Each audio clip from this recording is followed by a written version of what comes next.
Hi friends, ఈరోజు నేను ఒక రైస్ ఐటెం చేయబోతున్నాను. అదే తెలగపిండి ఆకుతో రైస్ ఐటెం. ఇది చాలా హెల్దీ అండి. దీనికి కావాల్సిన ఇంగ్రీడియంట్స్ చూద్దాం. తెలగపిండి ఆకు,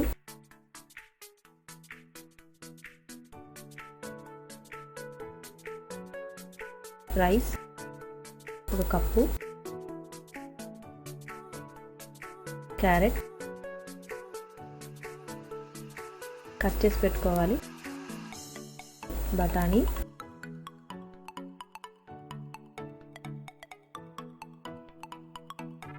బంగాళదుంప ముక్కలు, అల్లం వెల్లుల్లి వీటిని గ్రేట్ చేసి పెట్టుకోవాలి, ఉల్లిపాయ ముక్కలు, పచ్చిమిర్చి ముక్కలు,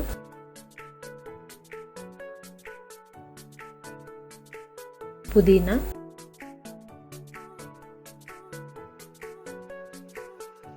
హోల్ గరం మసాలా,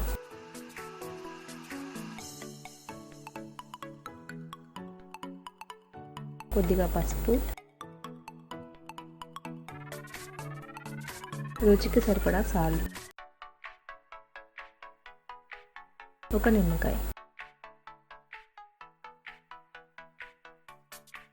ఇప్పుడు ప్రాసెస్ చూద్దాం.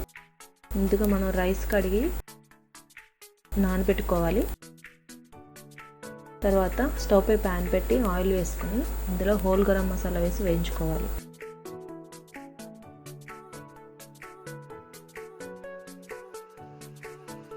సో ఇవి కాస్త వేగిన తర్వాత మనం ముందుగా తరిగి పెట్టుకున్న ఉల్లిపాయలు, పచ్చిమిర్చి, క్యారెట్, పచ్చి బఠానీ,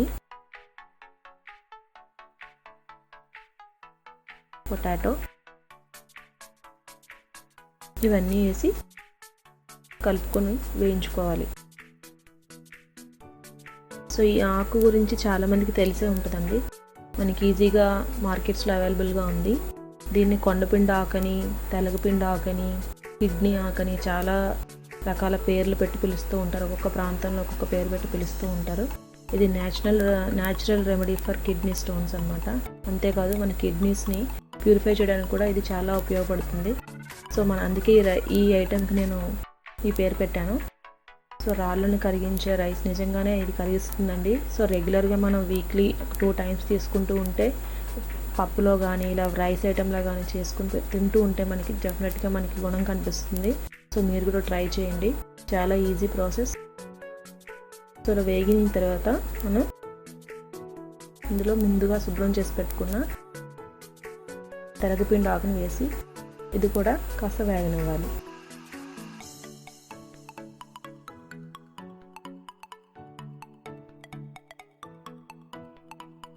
మనం ఎప్పుడైనా రైస్ ఐటెం చేసుకున్నప్పుడు ఇలాగా ఏదైతే ఆకు తీసుకుంటున్నామో అది ఎక్కువగా ఉండేలా చూసుకోవాలండి. అప్పుడే దాని బెనిఫిట్స్ మనకి ఎక్కువగా వస్తాయి.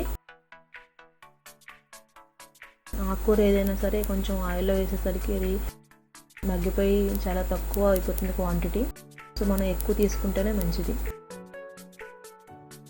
సో ఇప్పుడు ఇందులో అల్లం వెల్లుల్లిపాయ తురుము వేసుకున్నాను. నేను పేస్ట్ కూడా వేసుకోవచ్చు.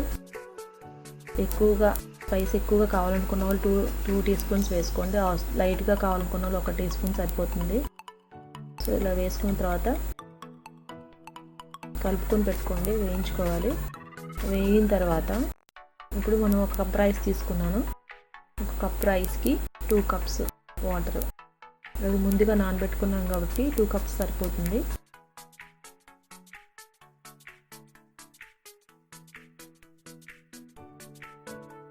ఇందులో కొద్దిగా పసుపు కూడా వేసుకున్నాం.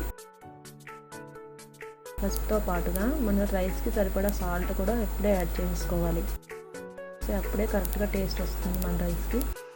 సో ఒక స్పూన్ వేసాను నేను. సాల్ట్ మొత్తం కరిగిన తర్వాత 1 స్పూన్ పెసరపప్పు నానబెట్టి వేసుకున్నానండి నేను. ఇది పూర్తిగా ఆప్షనల్, మీరు అవాయిడ్ చేయాలంటే చేయొచ్చు. సో ఇది వేసుకోవడం వల్ల ఎక్స్ట్రా టేస్ట్ వస్తుంది. సో మీరు వద్దనుకుంటే మానేయచ్చు. సో దీని తర్వాత మనం ముందుగా నానబెట్టి పెట్టుకున్న రైస్ కూడా యాడ్ చేసుకోవాలి.